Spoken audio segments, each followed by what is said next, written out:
तो गाइस, मेरे चैनल पे आप लोगों का बहुत बहुत स्वागत है। सबसे पहले तो मैं उन सारे सब्सक्राइबर को धन्यवाद कहना चाहता हूँ जिन्होंने मेरे चैनल को सब्सक्राइब किया है, मेरे वीडियोस को लाइक किया है। उनका मैं तहे दिल से शुक्रिया अदा करना चाहता हूँ। आज हम एक ऐसे टैबलेट के बारे में बात करने जा रहे हैं, वो शायद आपके घर में भी होगा। जी हाँ, इंडिया के लाखों लोगों के घरों में ये टैबलेट पाया जाता है। रोज खाली पेट सुबह एक टैबलेट। जी हाँ, मैं बात कर रहा हूँ टैबलेट पेंटाप्राजोल की। इंडिया में लाखों लोग इसको गैस, एसिडिटी, पेट में जलन, इसके लिए यूज करते हैं। लेकिन क्या आप जानते हैं कि ये खाना, इस टैबलेट को सेफ है या और भी बहुत सारे इसके नुकसान हैं। अब उन क्या नुकसान करते हैं, उन सारे नुकसानों के बारे में मैं आज इस वीडियो में आपसे बात करने वाला हूं। तो ये टैबलेट जो है, टैबलेट पेंटाप्राजोल, ये आपके शरीर पे क्या दुष्प्रभाव डाल सकता है। सबसे पहली चीज, ये विटामिन B12 की डेफिशिएंसी कराता है बॉडी में। और विटामिन B12 की डेफिशिएंसी होना से आपको क्या नुकसान होता है, ये भी मैं आपको बाद में बताऊंगा। दूसरा, हड्डियां वीक हो सकती हैं आपके शरीर की, और मैग्नीशियम जो हमारे बॉडी में होता है वो भी बॉडी में कम हो सकता है। सबसे शॉकिंग बात कि इंडिया में बहुत से लोग सालों तक ये दवा खाते रहते हैं। उनको ये भी नहीं पता होता है कि बीमारी की असली वजह क्या है। उसके बावजूद पेंटाप्राजोल हमेशा खाते रहते हैं।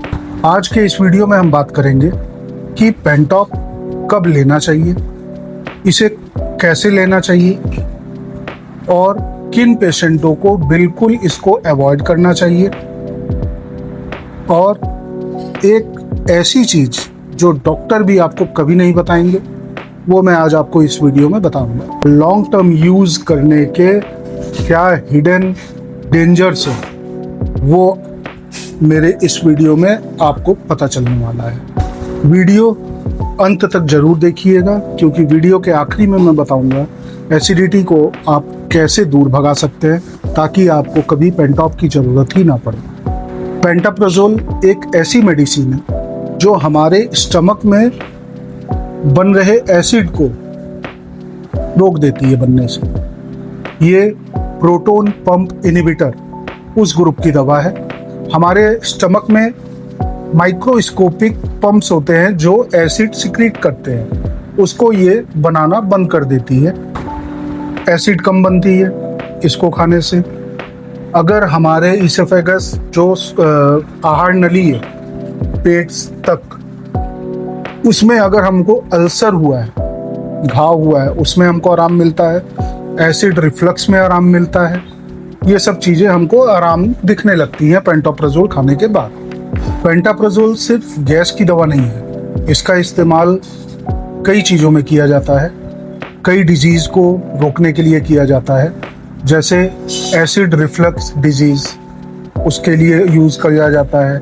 ड्यूडेनल अल्सर है, गैस्ट्रिक अल्सर है, स्टोमक इन्फेक्शन में भी इसका यूज़ किया जाता है, और पेन किलर से होने वाले एसिड प्रोडक्शन को रिलैक्स करने के लिए भी इस दवा का यूज़ करते हैं। आईसीयू पेशेंटों में, जो पेशेंट इंटेंसिव केयर यूनिट में होते हैं, उनके स्टोमक में इंटरनल ब्लीड जो होता है, उसको रोकने के लिए भी इस इंजेक्शन का, इस टैबलेट का यूज़ किया जाता है। बहुत लोग पेट दर्द की, बहुत सारे लोग पेट में दर्द हुआ तो उसको हमेशा गैस समझ लेते हैं कि हमको गैस हुआ है, और गैस की दवा पेंटॉप खा लेते हैं। हर घर की कहानी बता रहा हूँ मैं आपको, सबके घर ऐसा होता है। लेकिन ये आपको चेतावनी, पेट दर्द कोई ज़रूरी नहीं है आपको गैस का ही हो। हमेशा चेकअप कराइए। क्यों? क्योंकि वह पेन हार्ट अटैक का पेन भी हो सकता है, गॉल ब्लैडर स्टोन का पेन हो सकता है, पैंक्रियाटाइटिस, पैंक्रियाज में सूजन, या स्टोमक कैंसर का भी पेन हो सकता है। तो हर पेन को गैस की पेन समझकर दवा मत करिए, सीधे चेकअप करवाइए, जांच करवाइए, उसके बाद ही ये पेंटाप्राजोल लीजिएगा। सबसे कॉमन फॉल्ट क्या है, लोग इसको पेंटॉप को कभी भी खा लेते हैं, बट पेंटाप्रोजोल हमेशा खाली पेट खाने से आधे घंटा 40 मिनट पहले खाना चाहिए। क्यों? क्योंकि जैसे ही हम खाना खाते हैं हमारे स्टमक में जो माइक्रोस्कोपिक पंप्स लगे हुए हैं एसिड रिलीज करने के लिए, वो काम करना चालू हो जाते हैं। तो वो उस समय पंप जो है वो एक्टिव होते हैं। इसीलिए आधे घंटे पहले आपको वो खाना है ताकि ये पंप्स को रिलैक्स करके रखे, उनको एक्टिव ना होने दे, और तब आपको अपना आहार लेना है। अगर इसे आप डेली रैंडम टाइम पर लेते हैं तो इसका इफेक्ट हाफ हो सकता है। पेंटॉप टैबलेट को कभी भी क्रश या च्यू करके चबाकर नहीं खाना है। क्यों? क्योंकि इसके ऊपर एक कोटेड फिल्म होती है जो एसिड से इसको स्टमक में हमारे एसिड से बचाती है। तो कभी भी इसको क्रश करके ना खाएं, सीधा पानी के साथ स्वेलो करना चाहिए। अब आती है सबसे इम्पोर्टेंट बात। पेंटाप्रोजोल शॉर्ट टाइम के लिए सेफ है, बट जो लोग इसको लॉन्ग टर्म तक यूज करते हैं, सालों तक चलाते रहते हैं, उनके लिए यह काफी खतरनाक है। क्यों? ये जानिए। सबसे पहला, विटामिन B12 डेफिशिएंसी। ये क्यों होता है? क्योंकि ये पेट में हमारे जो ये एसिड बन रहा है उसको बंद करता है, और वही एसिड विटामिन 12 को एब्जॉर्ब करता है। तो जब एसिड बनेगा नहीं, विटामिन B12 बॉडी में एब्जॉर्ब होगा नहीं, तो बॉडी में हमारे विटामिन B12 की डेफिशिएंसी होने लगती है। उससे हमें प्रॉब्लम क्या होगी? कमजोरी होगा, शरीर में झंझनाहट होगा, और मेमोरी प्रॉब्लम भी हो सकता है। मैग्नीशियम जो बॉडी के लिए बहुत जरूरी है, उसको ये कम करता है, जिससे आपके शरीर में weakness, heart rate rhythm change करता है, हार्ट बीट ऊपर नीचे हो सकती है, क्रैम्प पकड़ सकते हैं, बॉडी के किसी भी पार्ट्स में क्रैम्प पकड़ेगा, अकड़ जाती है उंगलियां वगैरह, ये सारी दिक्कतें हो सकती हैं। लॉन्ग टर्म यूज करने से कैल्शियम एब्जॉर्प्शन भी कम हो जाता है। कैल्शियम जब एब्जॉर्ब नहीं हो पाएगा, हड्डियां हमारी वीक हो जाएंगी। स्पेशली जो एल्डर हैं, हमारे घर के बुजुर्ग हैं, उनकी हड्डियां और कमजोर हो जाएंगी, तो फ्रैक्चर का रिस्क बढ़ जाता है। इस पर विशेष ध्यान देना है।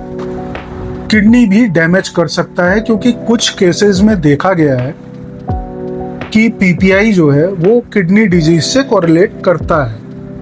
किसी पेशेंटों में ये स्टडीज में सामने आया है कि पीपीआई का लॉन्ग टर्म यूज किडनी पर भी इफेक्ट डालता है। हमारे स्टमक में मौजूद बैक्टीरिया को भी मारने का काम एसिड करता है, और अगर हम उसको पेंटॉप से सप्रेस कर रहे हैं उन एसिड का फॉर्मेशन, तो बॉडी में इन्फेक्शन के चांसेस भी बढ़ सकते हैं।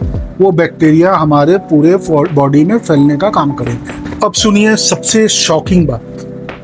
पेंटाप्रोजोल सिर्फ हमारे गैस को जो प्रॉब्लम है उसको सिर्फ सप्रेस करता है।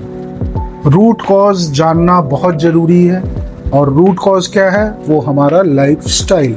हम अपने लाइफस्टाइल को चेंज करके गैस जैसी बीमारी जो आम लोगों में अक्सर पाई जाती है, उससे निजात पा सकते हैं। सिर्फ आपको हमें अपनी लाइफस्टाइल को बदलना है, और कुछ नहीं। उसमें आपको करना क्या है? लेट नाइट ईटिंग से बचना है, सबसे पहला पॉइंट।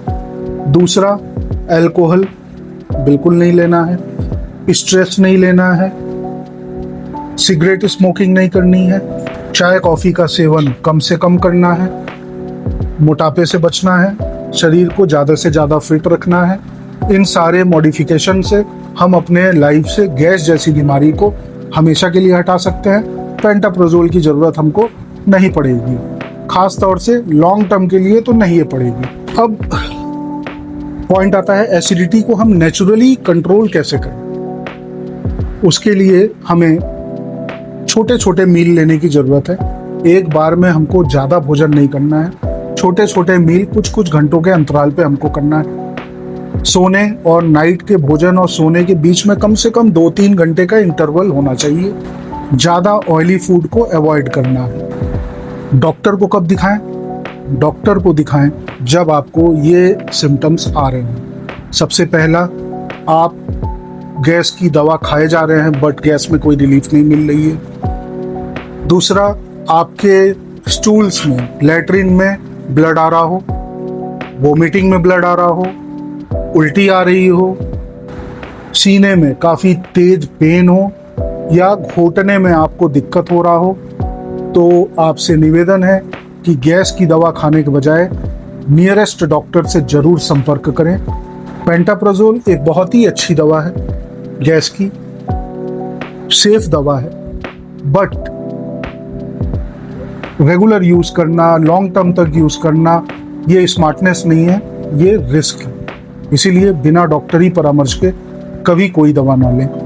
अगर वीडियो इंफॉर्मेटिव लगी हो तो प्लीज़ मेरे चैनल को लाइक करिए, सब्सक्राइब करिए और ज़्यादा से ज़्यादा लोगों तक शेयर करिए, क्योंकि यहीं पे मैं आपको बहुत ही सिंपल लैंग्वेज में मेडिकल की सारी नॉलेज देता हूँ। जितना मुझसे हो सकता है मैं आपको शेयर करता हूँ। बाकी अगर आपको कमेंट में कुछ भी जानना हो तो आप डाल सकते हैं, और प्लीज़ चैनल को सब्सक्राइब करिए। धन्यवाद।